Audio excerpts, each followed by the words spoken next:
Salut tout le monde, j'espère que vous allez bien. On se retrouve aujourd'hui pour une petite vidéo bilan de cette année 2022. Vous le savez peut-être si vous me suivez depuis quelques temps. Chaque fin d'année, j'aime bien faire un petit bilan pour regarder un petit coup d'œil dans le rétro, tu vois, et se rendre compte un petit peu de ce qui s'est passé pendant l'année. Et là, cette année, bah... waouh!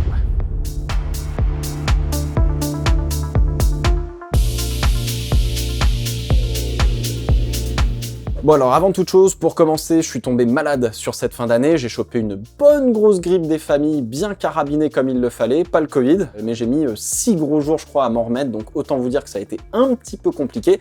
C'est pour cela que vous n'avez pas eu de vidéo sur la sorte de silly season qu'on a eu sur les teams principaux, le fait que Mattia Binotto soit viré de chez Ferrari, que Fred Vasseur arrive chez Ferrari. J'avais 2-3 autres vidéos qui étaient prévues, qui étaient vraiment très cool et qu'on n'a pas eu le temps de mettre en place cette année. Donc bon, c'est pas perdu, ça va gentiment attendre fin janvier, début février, donc vous inquiétez pas.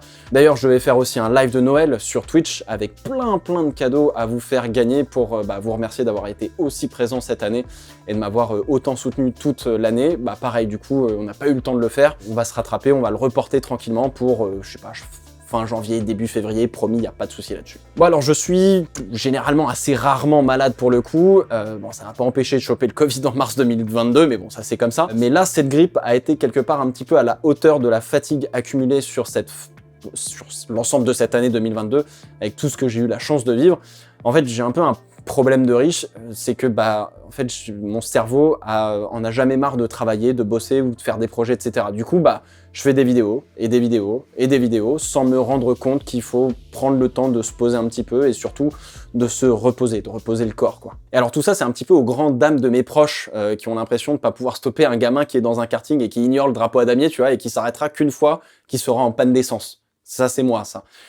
Quand on aime, on compte pas, et parfois, c'est un petit peu le problème.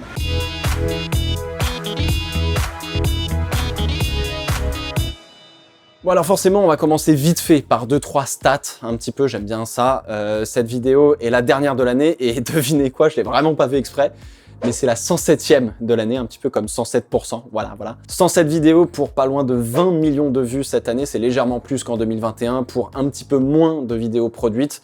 On a accueilli presque 90 000 nouveaux abonnés, ce qui est énorme pour un total de plus de 316 000 à l'heure où je parle, je crois. Enfin, encore une fois, c'est giga indécent, mais c'est pas dans la quantité que je vais trouver le bonheur, même si c'est toujours un peu flatteur, mais plutôt dans la qualité, au sens dans la manière dont on a fait ces chiffres ensemble. Car vous l'avez peut-être remarqué, mais oui, cette année, il y a eu les 22 Fast 5, oui, on a globalement parlé de Formule 1 sur la chaîne, mais on a fait beaucoup plus de vlogs et de vidéos où j'étais pas dans ce studio magnifique pour vous parler en face à face et parler de Formule 1, quoi. Alors justement, c'était un petit peu le but cette année, c'était de sortir, on va dire, le plus possible du studio, de ne pas s'enfermer dans un type de contenu, tout le temps de parler de F1 de la même manière, mais d'essayer de le faire différemment, mais aussi d'essayer d'élargir un petit peu au-delà de la Formule 1, et ça peut probablement continuer dans cette direction en 2023. Alors j'avais un peu peur que ça suive pas d'une certaine manière, parce que vous êtes habitué à un certain type de contenu depuis quelques saisons, quelques années on va dire,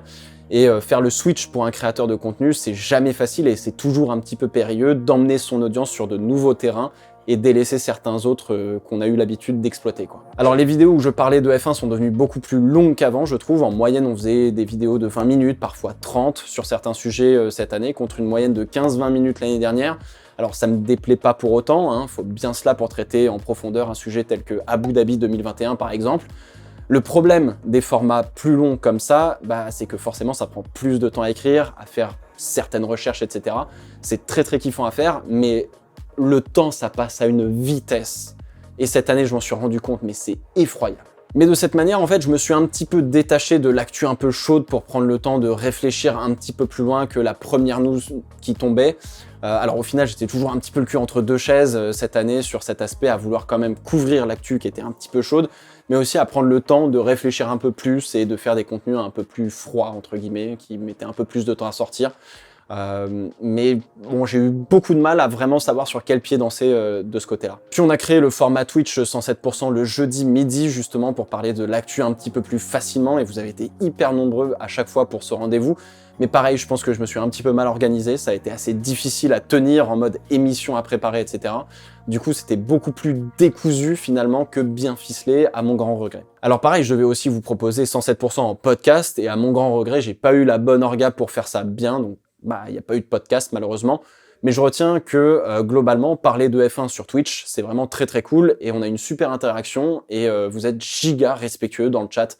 Bon, ça s'énerve toujours un peu sur un ou deux trucs, quoi, mais c'est normal. Mais pour le coup, c'est hyper propre. Quand je vois d'autres chats sur Twitch, c'est assez incroyable. Donc je crois qu'on n'a pas dû ban grand monde pour le coup, donc ça c'est vraiment trop cool. En soi, tous les déplacements que j'ai eu à faire cette année m'ont finalement beaucoup désorganisé sur la création de mon contenu. Je suis pas assez bien préparé, enfin j'étais pas du tout assez bien préparé.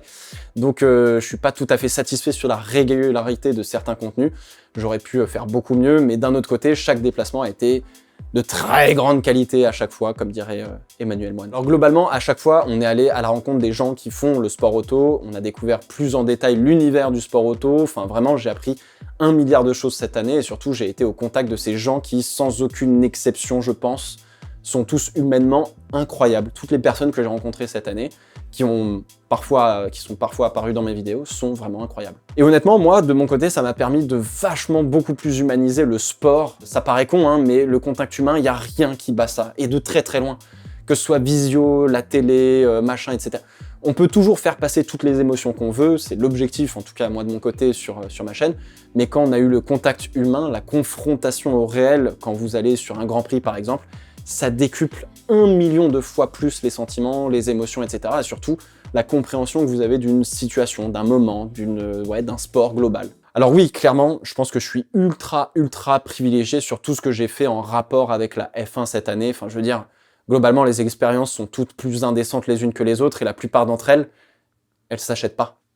Pour le coup, il y en a qui s'achètent pas. Sauf que le plus gros cette année, c'est d'être passé de devant mon écran à adorer un sport, à être au contact humain de ceux qui font ce sport et ma passion. Et pour le coup, le privilège, il est là, sur le contact et le rapport humain. Alors moi, personnellement, je ressens plus la F1 comme avant, je ne la regarde plus avec les mêmes yeux, j'ai un peu l'impression d'avoir d'une certaine manière retiré des lunettes de soleil en pleine nuit pour apprécier complètement les étoiles qui nous entourent dans notre magnifique ciel. Je sais pas si ma vision est meilleure ou moins bonne qu'avant, mais elle est complètement différente. Alors oui, du coup, si on fait un petit peu le résumé, test hivernaux de Barcelone, j'y étais.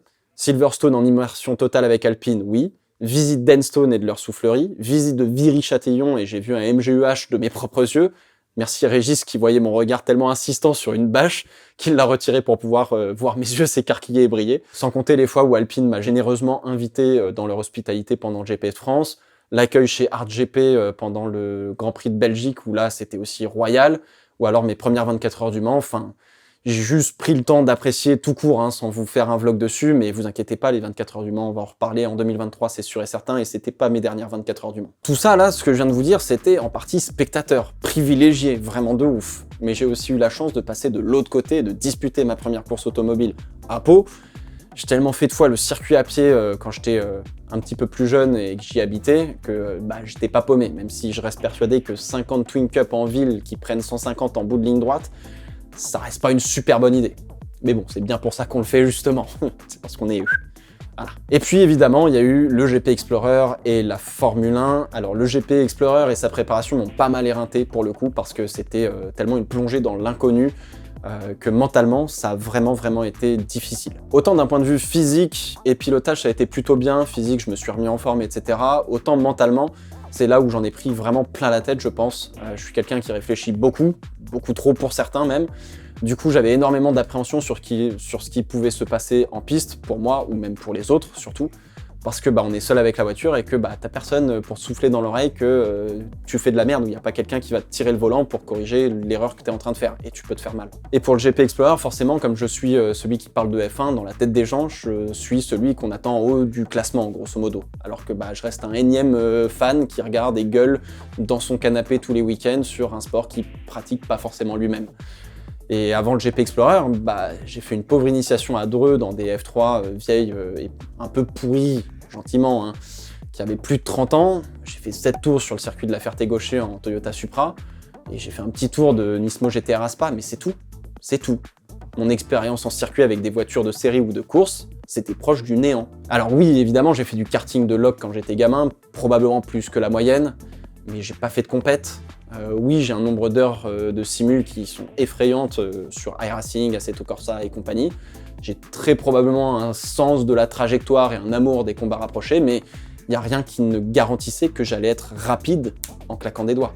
Fallait bosser. Et en fait, le truc, c'est que très peu de gens se rendent vraiment compte du sérieux et de l'investissement qu'il faut mettre dans la préparation à une course comme celle du GP Explorer, parce que, qu'on se le dise, on a fait des chiffres de zinzin qui sont dignes de la Formule 1 en France, et ça ajoute forcément une pression supplémentaire, et on a envie de bien faire, quoi qu'il arrive, pour tout le monde, pour les autres, pour les spectateurs, pour ceux qui nous encadrent, etc. Alors c'est aussi pour cela que quand je vois certains tomber sur d'autres pilotes du GP Explorer en mode bah il ou elle a pas sa place, ils sont nuls, etc. Et que ces gens-là n'ont aucune idée de ce qu'il faut donner pour emmener une F4 pendant 15 tours jusqu'à l'arrivée, ça me rend un peu dingue, mais bon bah c'est aussi le jeu, et pour la première fois, moi en tout cas j'y ai été confronté.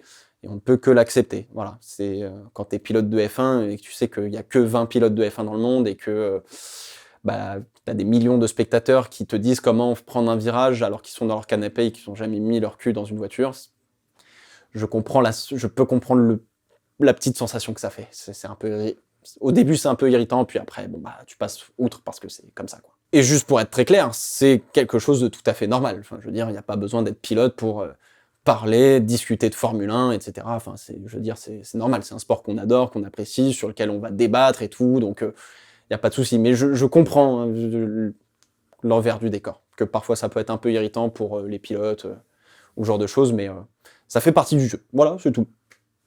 Voilà, il n'y a pas spécialement d'amertume. Bon alors du coup, oui, ça m'a changé aussi ma perspective sur comment je voyais la Formule 1, le jugement que je me faisais des pilotes, forcément, de leurs manœuvres, etc. Alors je sais pas si je suis plus tolérant, mais je comprends indéniablement mieux ce à quoi les pilotes peuvent, entre guillemets, faire face.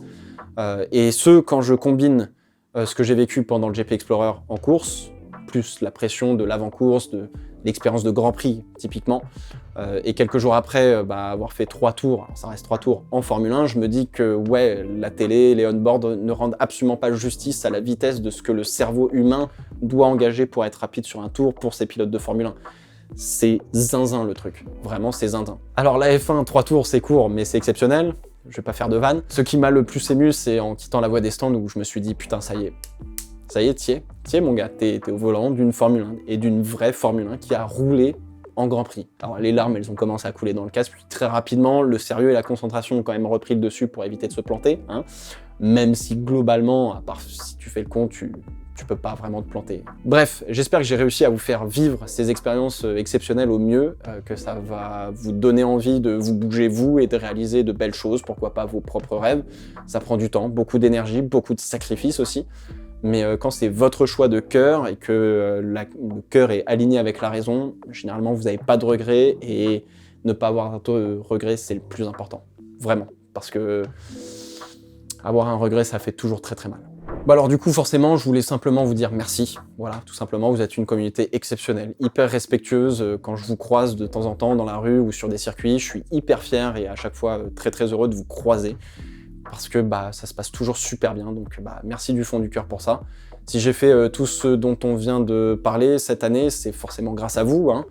Donc encore une fois, merci. J'espère continuer à vous divertir, à vous produire encore du contenu pendant longtemps, pendant de longues années, qui vous feront kiffer et qui vous feront apprendre aussi sur le sport qu'on aime, et vous transmettre tout un tas d'émotions, parce que c'est ça un peu la vie aussi, quoi. Alors une dernière chose, ça paraît peut-être pas grand chose, mais aujourd'hui j'ai l'immense chance et l'immense responsabilité aussi d'avoir engagé mon premier salarié qui m'aide sur les projets et les vidéos, et ça pour le coup, c'est tout aussi important à mes yeux que 3 tours en Formule 1 pour le coup, parce que ouais, ça rigole pas, et c'est l'une des plus belles réussites de ma vie pour le moment. Évidemment, je pouvais pas refermer la vidéo sans remercier celui que vous avez salué à très juste titre cette année plusieurs fois, Enzo, et ses images et ses montages de l'enfer qui sont incroyables et qui transpirent ce que j'ai toujours tenté de vous apporter, donc un grand merci à Enzo.